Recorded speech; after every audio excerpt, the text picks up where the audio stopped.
Ladies and gentlemen, boys and girls, welcome to NerdPod Generations on YouTube. As always, my name is Steve Taylor. I am one of the illustrious co-hosts of NerdPod Generations, the number one podcast for everything pop culture that you could ever want to know or find. What this typically is a retro review where we kind of talk about older movies. I'm going to talk about a more mainstream movie, something that came out in, I believe it was November, which is the new James Bond movie, No Time to Die. I finally was able to catch that film.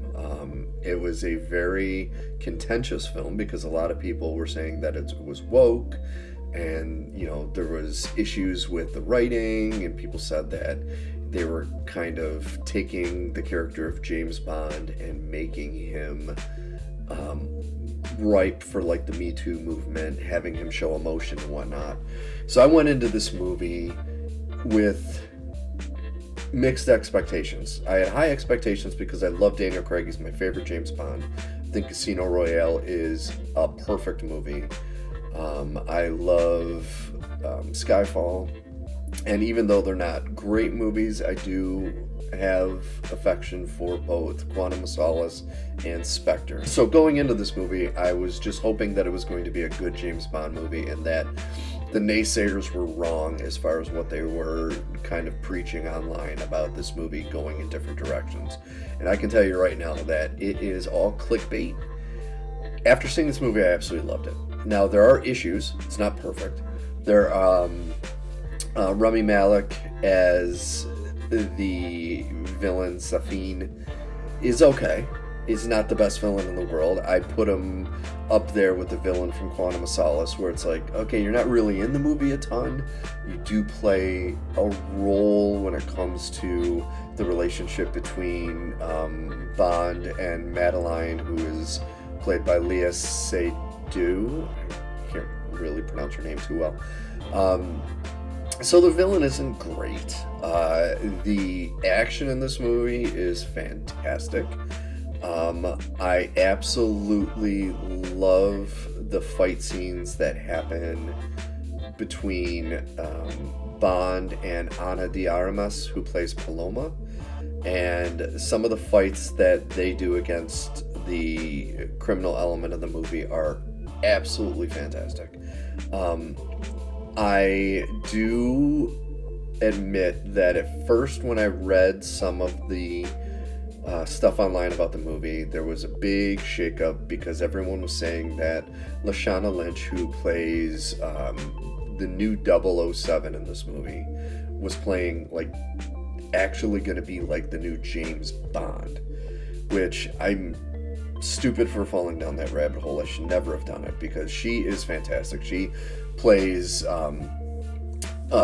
one of the main leads, Carol Danvers' best friend in the Captain Marvel film, and she is fantastic as, yes, she is 007, but she's not replacing James Bond. She is just a new agent, and she makes it a point in the movie to say that 007 is just a number.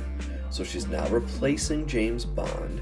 She is just a new agent, and they gave her the moniker of 007 because Daniel Craig's character, James Bond, is retired when this movie starts. And instead of retiring numbers, they just passed it on to the next person, which has happened to be a woman.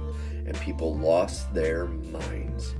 Now, I have heard many reviews, including from some friends of mine.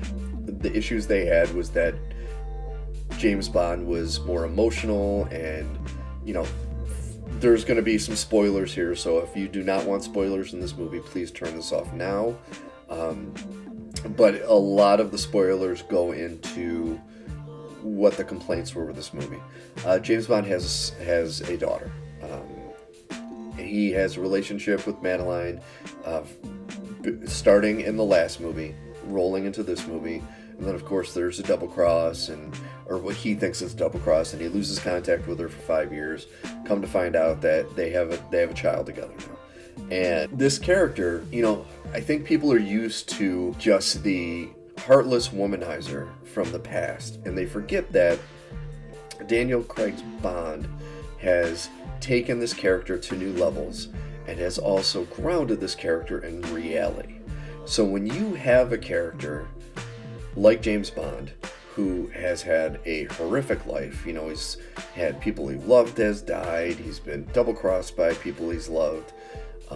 You know, he's killed all these people, which, you know, regardless of how action heroes in these movies react to killing folks, there's got to be some kind of a PTSD off of the hundreds of people he has killed throughout the years.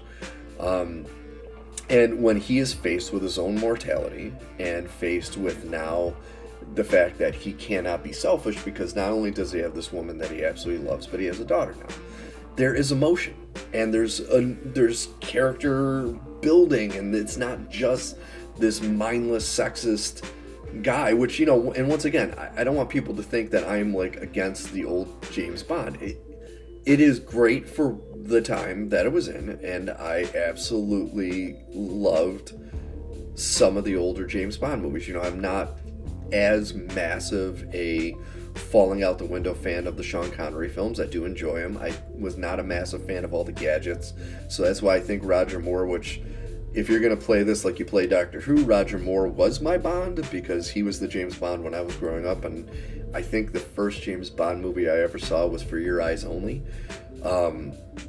So I have, you know, some affection for Roger Moore, even though, especially towards the end, it was just not believable that this guy was A, betting all these young, beautiful women, and B, kicking butt, because he just looked old.